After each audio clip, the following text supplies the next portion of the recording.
The first time she called the police on me, I was carrying 2 bags of groceries and a stupid little smile. Because the sun was actually cooperating that day, I remember thinking, finally.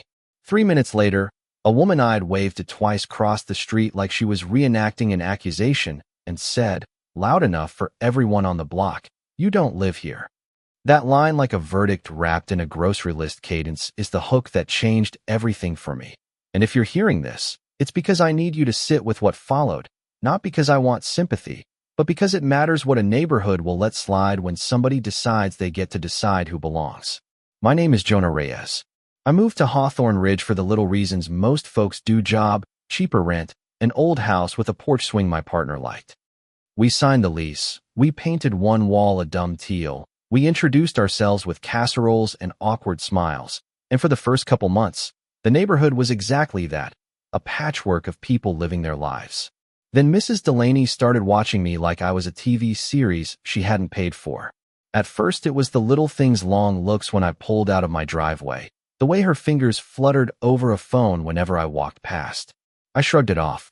People are nosy. But then she started putting up printed signs, "Private property residents only," on a public sidewalk. She posted pictures in the homeowners group chat of me, just photos, and wrote captions like "unknown male" and "keep an eye out." That's when it stopped being a nuisance and started being calculated.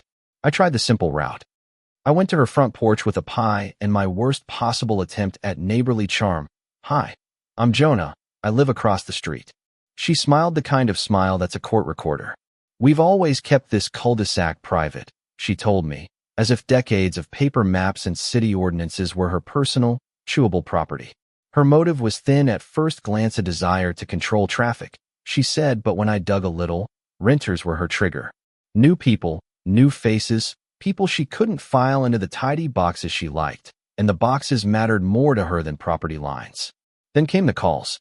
She called the police 3 times in 2 weeks.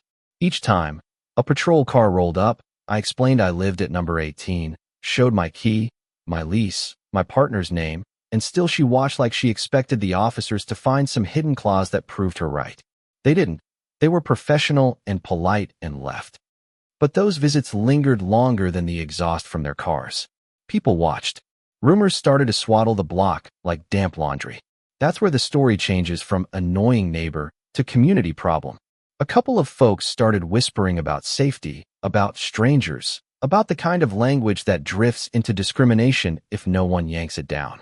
Our landlord, who I'll call Marcus, not his real name, I swapped it, told me, "Don't make a scene," which was practical advice, but it also felt like being told to swallow something sharp. My partner, Lee, said something different. "We document. We show up," which is how we started keeping receipts, photos of our mailbox, timestamps on messages, screenshots of the HOA group chat, where Mrs. Delaney had posted a doctored map to prove private status. Act 2, the pushback, is always messy. It's where courage and anger mix, and you don't always know which is which. We took our evidence to the neighborhood association meeting. I remember standing in the back of that echoing community hall, the wooden chairs lined up like benches in a courtroom, and thinking, for the first time, that I was about to talk to a room full of people who could either amplify the problem or shut it down. I wasn't sure which they'd choose. When my turn came, I tried to be small at first. "I moved here 2 months ago," I said. "I work nights. I bring groceries. I'm not here to cause trouble." That's when Elder Tom, this wiry, retired mail carrier who'd lived on the block 40 years and smelled like good tobacco and decency, stood up and said, slow and steady, "We're better than that." It was the small line that turned the tide. He didn't say it because I was right. He said it because the idea of a neighborhood policing who belongs didn't sit with the story he'd invested his life in. Mrs. Delaney didn't take the rebuke kindly. She came to the meeting and she spoke with the practiced, righteous cadence of someone who believes rules don't apply to them, or worse, that they invented the rules. "I keep this place safe," she said. "Strangers bring trouble." She had her supporting cast, a few homeowners who clung to the order she promised. Her motive, clearer now, wasn't just land or fear, it was control. She liked being the person who decided what normal looked like, and me, a renter with a different haircut and a laugh she couldn't place, upset that hierarchy. And then something we didn't expect happened. A younger neighbor, Latoya, who ran an after-school program and had seen firsthand what suspicion does to kids, stood up and said, "You call the cops on one of us. You call the cops on all of us." That line landed heavier than it had any right to, and for a second, the room felt younger. The association voted to remove the illegitimate signs and to issue a reminder about public property and anti-harassment. It was small justice, administrative and procedural, but it was also a message. We will not privatize our streets with fear. Resolution doesn't mean everything returns to perfect. After the meeting, Mrs. Delaney posted a note on her porch, a passive-aggressive flourish, but she stopped calling the police. People most directly impacted by her behavior began to greet me again or to wave from porches. I started to leave my porch light on at night out of stubbornness, like a tiny lighthouse that said, "I'll be here." The assault on my sense of belonging eased, but it left a bruise. I learned something about how fragile community is and how easily good people sit silent while bad behavior grows. There's a cinematic moment I keep replaying in my head, the kind you imagine would be scored with violins if this were a movie and not a life. It's the night I walked home after that final association meeting. The streetlights hummed, and the cul-de-sac was quiet except for the scrape of a folding chair somewhere on a porch. I passed Mrs. Delaney's house, and she was on her stoop, arms folded, the lamppost behind her newly bare. We made eye contact for a fraction longer than polite, and she said, without the volume she used before, "You're lucky." My reflex was to ask, "Lucky how?" "Lucky the association backed you. Lucky you can leave." Instead, I smiled because I was tired of arguing and said, "Lucky we care enough to show up."